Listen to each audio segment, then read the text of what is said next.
Hey, everybody, and welcome back to the Still in Love podcast. Today, we're still in season 3, and this is episode number 14. And today, we are talking about... break up with everybody. Okay. All right. You got to break up with everybody. Okay. We did a sermon together at church, and one of the things that I communicated, which got a lot of uproar and controversy, and a lot of people agreed, some people didn't agree, just as we talked about the subject of when you break up with someone, you have to break up with everybody. And I want to talk about that on today. In a relationship, if you're in a relationship with someone, you're married to an individual, but you was in a previous relationship and you break up with that individual. Sometime when you break up with that individual, you tend to keep other relationships that you've created from the relationship that you have with an individual alive. Okay. So this young lady, she's with a young man, they break up, and she's moved on, but she's still connected to his sister. His sister still does her hair. Sister does her braids. She still go to the family functions. She still buy his mom something for Christmas, Mother's Day, take her to get something to eat, things that she was once doing while she was with this other guy. But now she's moved on. Is that appropriate? And we're married. And yes, and not she's dating, married. not in a relationship. We're married. Yep. Okay. All right. So let's talk about that. I mean, what are your thoughts about that? That's why I placed the special emphasis on we're married. I am of the mindset that, yes, I have moved on to my next relationship in marriage. So any relationships that are part of my past, I have to govern those differently. And if my husband my current day husband has a problem or has an issue with a relationship from my past, especially if it is still connected to my former relationship, if they have a problem with it, then it's up to me to deal with that. And what do you mean it's up to you to deal with that? Meaning if my spouse comes to me and says, hey, I got a problem with you hanging out with your ex-boyfriend's sister or mother, you mentioned the mother. If you have a problem with that, then it's my responsibility to handle that. And I think this is where people get into an uproar, because for one, let's talk about, we're going to probably have a conversation. If you have a problem, hey, what about it specifically do you have a problem with? Because I really want to know, like, what's making you upset? Is it my frequency in communication? Is it the way that I'm communicating? Are you feeling like I'm trying to stay connected to the family in any way? I want to know what you're feeling. Then if it's a legitimate, it just kind of makes me uncomfortable. I kind of don't like the fact that they're always including you in family things. And when we do things, we're not a part of that, or I'm not a part of that. All of the things that may come with that, I could understand that. So that would in turn make me say, hey, all right, if it's making you feel some type of way because I'm still continuing in my fellowship with them, then so be it. I'm going to fix that. So what if the situation is, he doesn't, it's really not anything going on with the young lady and the man anymore. And these are relationships that she's built over time. I mean, hey, she's been in a relationship with this guy for 10, 12 years, 14, 15 years. And that relationship is over. And so in that, she's built a strong bond with his sister, with his, cousin, auntie, and mama. so and so now she gets married, and he's uncomfortable. What is he uncomfortable with? If she's not doing anything inappropriate with That's him. why we're talking. We're dialoguing. Hey, what's going on? What's making you uncomfortable? Is it my frequency? Do you want me to be around them less? Do you feel like something still exists with me and my ex? Let me assure you that is not the case. I don't feel anything. Nothing is there. Any questions you want to ask me? Are you feeling like when he's in my presence, he gonna pull me back in? Like, I want to know what's making you uncomfortable. I just don't believe in having a having relationship relationships once it's over. with his family, Okay. and and you've had a relationship. I have a choice to make, and I have to say whether or not, if it affects you like that, whether I am going to, or the choice that I'm making is how I'm going to respond to something that affects you. Now, I know, and from, maybe the conversations online is, even if I feel like it's coming from a place that's not a good place, even in you, if it's coming out of that, I still have to respect that that's how you feel. And I have to do something about what you said you feel about the relationship with this old family. So even if it's insecurity, if it's from a place of insecurity, I feel insecure, and you know that I feel insecure, and you know that nothing is going on. If I feel like I have a problem with it, so do you just allow my insecurity to dictate what you do, or you say, no, that's his insecurities speaking, and I'm still going to have this relationship? I think whether it's his insecurities or not his insecurities, I have to respect how he feels. And I have a decision to make based off of how he feels. If he would feel more comfortable, because again, we're talking about marriage, and let's put another layer on top. We're talking about kingdom marriages. So if there's something that exists in our marriage that's going to keep us from thriving or moving forward as a couple, because now we're two trying to become one.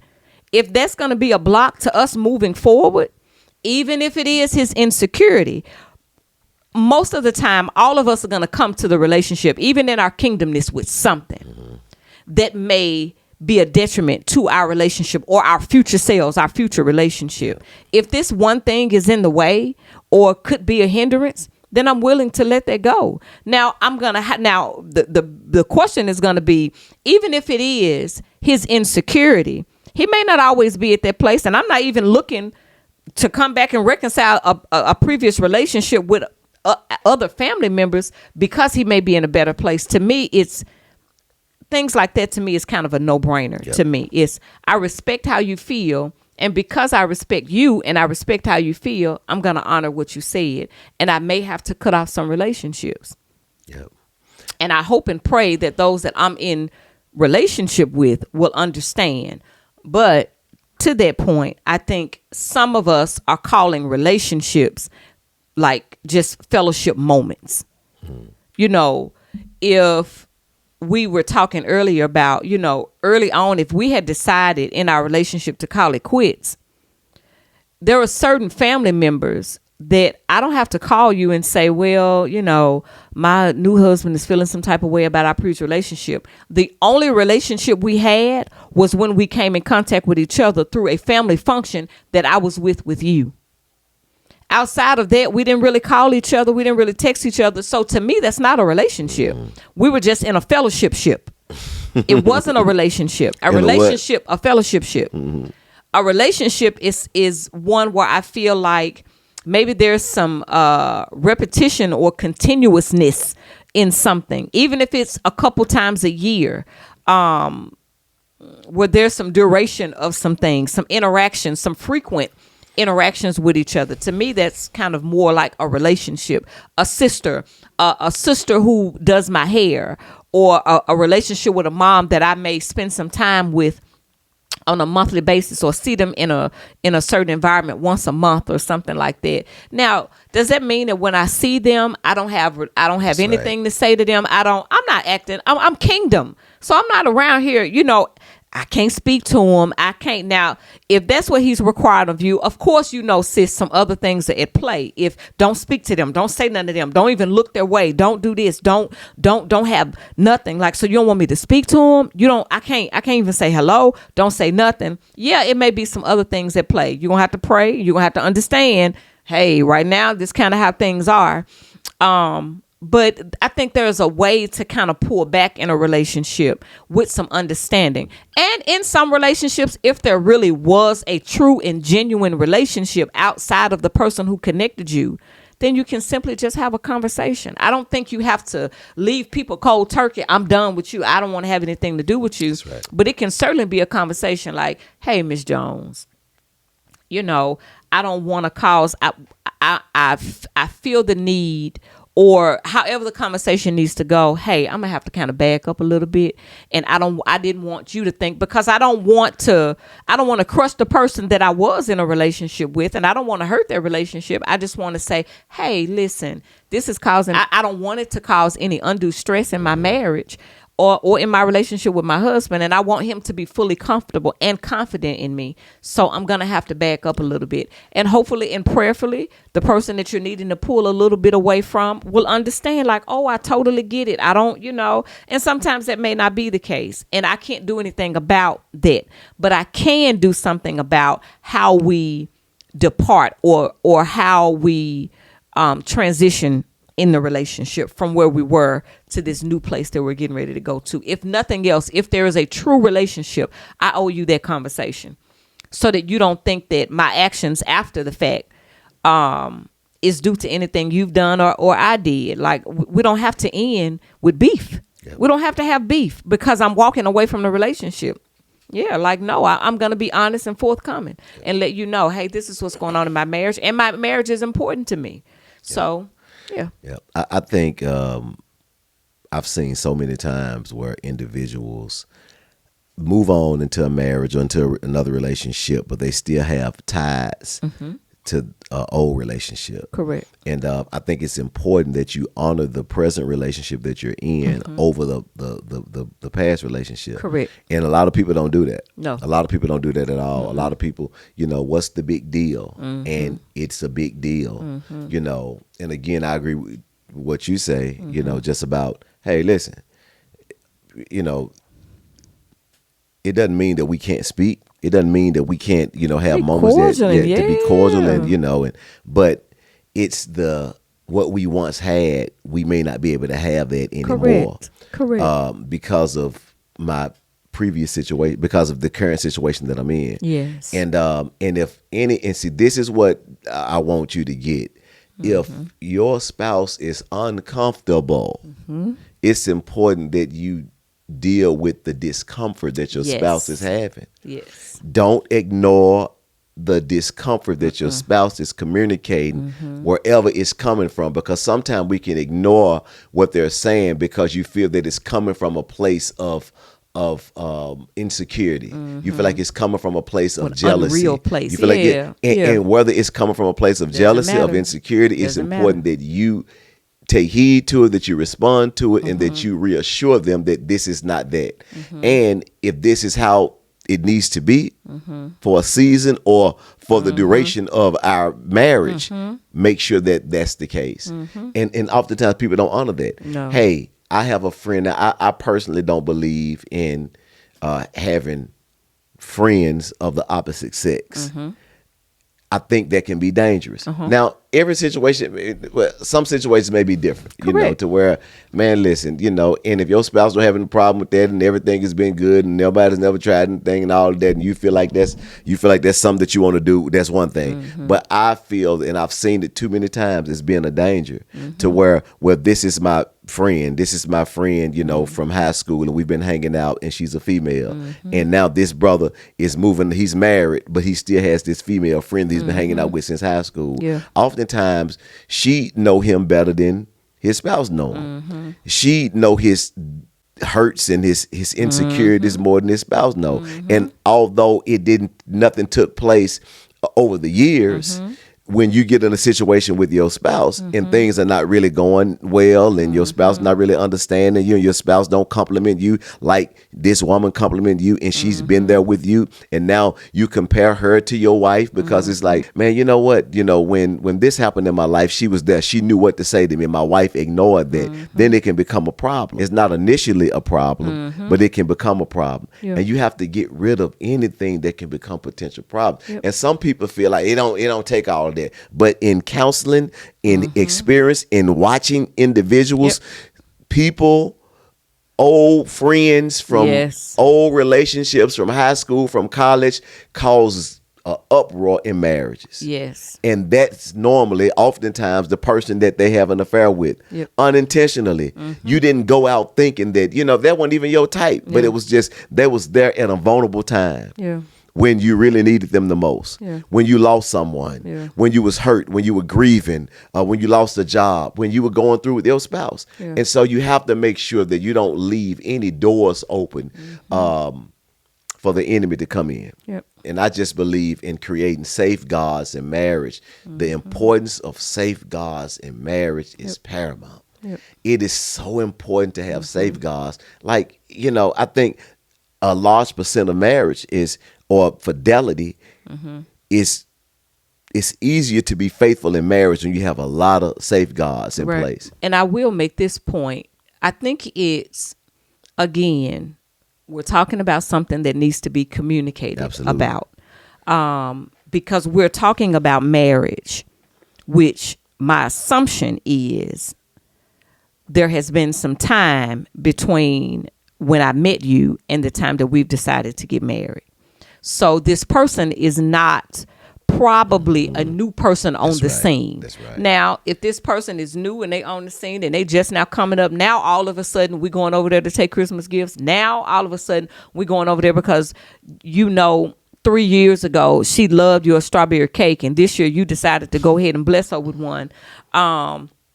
Or, they had this, so you wanted to give this to his brother or his niece. You saw it on Facebook that she won this pageant or whatever the situation is. And I'm saying it from a woman's perspective, if this is you. I think first is you question your own reasoning for wanting to stay in a relationship. If it is because there still may be some ties or some things lingering, then you're going to have to deal with it. Right. If that's not the case and it comes over into, I just don't ultimately want him telling me what to do. I don't want to give over or yield or to submit that decision to him. I should be allowed to have whatever relationship I want in this I'm okay with having a relationship with my ex's family. Like, you should be okay with that because I'm okay with that. You don't have to worry about me cheating because I got this on lock, and that's not what I'm going to do. If it's more of a control issue and you're not wanting to yield that and give that up, then again, hey sis, why is that the case? What is it that you're afraid of? Are you afraid of submission? Are you afraid of submitting to that level in your relationship? What is the fear there? Yeah. What has you in a fear chokehold concerning that? Because that family may not even be that important to you. It may not even be about them. It is about you giving up and yielding that kind of control over to somebody else. Mind you, that you're married to. Come on, girl. Come on. Somebody that you're married to. So we got into this thing called marriage and this relationship with the intent to hold on to certain things. Well, that's another topic and another podcast. One of the previous ones, go back. My encouragement would be to go back and listen to a couple of those about submission. And sometimes the angst that we feel and what makes us grab our chairs and grit our teeth and hold our stomachs when we have to submit and yield our authority over to somebody else. What makes me nervous and fearful about doing that? So both of those, you check your own motive. And then two, let's talk about it. Let's discuss. Again, in an ideal situation, if this person is new, let's go ahead and probably question it anyway. We've been together for a year and I ain't never heard of Miss Jones. I ain't never heard of his sister Keisha. I ain't never heard of or bruh, when you start wanting to go cut Miss Verlene's grass? Miss who? Miss Verlene. Like, so this new, so now she needs somebody to cut her grass. Like, what we doing here? So let's dial back and why is this just now coming up? You feeling some type of way about something? Is something going on with us? Are we not functioning at our best right now? And you're feeling the need to go back to the past to reclaim something? We're done reclaiming. We're not reclaiming anything from our past. We're done with that because we're married, right? So we left all of that stuff behind us, and now we're in this place of us becoming one. It's the two becoming one. So that would be first. Let's check our motives. Let's consider all things with our motive. And honestly, guys, if my spouse and here's the thing, if my spouse doesn't have a problem with it, My spouse doesn't have a problem with it. But you can't go into your relationship, your marriage, thinking about somebody else's. Are you okay with me having an issue with it? And like, be honest. If your spouse ask you, hey, do you have a problem with me doing XYZ? Be light enough on your feet to pivot. I may not have a problem with it for year 1, 2, and 3, but I don't know, somebody year 4, I don't know, maybe we're not in the best place, and so you can't be out now. Now I got a problem with it. Yep.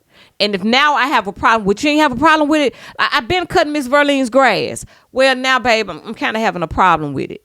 And I don't like it. Then let me honor that request. Let me honor that. Seasons change. People change. I may be in a different season, in a different place. And with whatever season or place your spouse is in, you kind of got to roll with it, and you keep them lifted. You keep praying, because we want to, how we've always been, this is how we're always going to be. That's why it's very important in marriage that you do talk about exes, and you do talk about how you want to handle this thing, because I need to know what may potentially be a problem to you. Hey, look, this was a part of my past. I work with them, or I work with so and so and so. You cool with that? Yeah, I'm cool with it. Like, y'all good? Ain't nothing. Like, we good. Yeah, I'm cool. Let me give you the opportunity to say whether or not something makes you uncomfortable, and let me be okay with whatever decision you feel like we need to. Whatever decision you feel like we need to make, I gotta be cool with it. Again, we ain't boyfriend and girlfriend. We're married. We're in a committed relationship, trying to thrive. Now, if I wanted to get into a marriage, and I'm okay with being mediocre, and I'm okay with a jab here and a jab here, and us staying in this place of, or this cycle of mediocrity. Our marriage is always in a struggle. It's always in this place. We're never really thriving as a couple. We're never really in this place of real true intimacy. We're never in certain places. If I'm okay with that, then I'm cool with a little bit of contention. But if you really are kingdom, don't you want a thriving marriage? And if that's the case, then when I say something to you, don't try to argue with me, or don't try to justify my reasoning for you not wanting to do something. I think one of the worst things you can do, and one of the worst seeds you can sow in your marriage, is there is a request and you try to justify yourself out of it. Girl. Don't justify my needs or my wants or my desires away. I said, I don't want this. I don't want XYZ. Don't justify that. Because even though it may seem like I let it rest, I'm going to leave it alone. I ain't leaving it alone. You just sold to me, what I feel, what I want, what I desire doesn't matter. And now what you want me to do with that? You still want me to think you with me? You still want me to think you're for me? You still want me to think that all is well in our relationship? It's not. It's not. It's not. Because when the opportunity came for you to show me that, girl, listen, if I could grab a rope and move the moon, I would for you. But you didn't do that. When the opportunity came, that's not a decision that you made.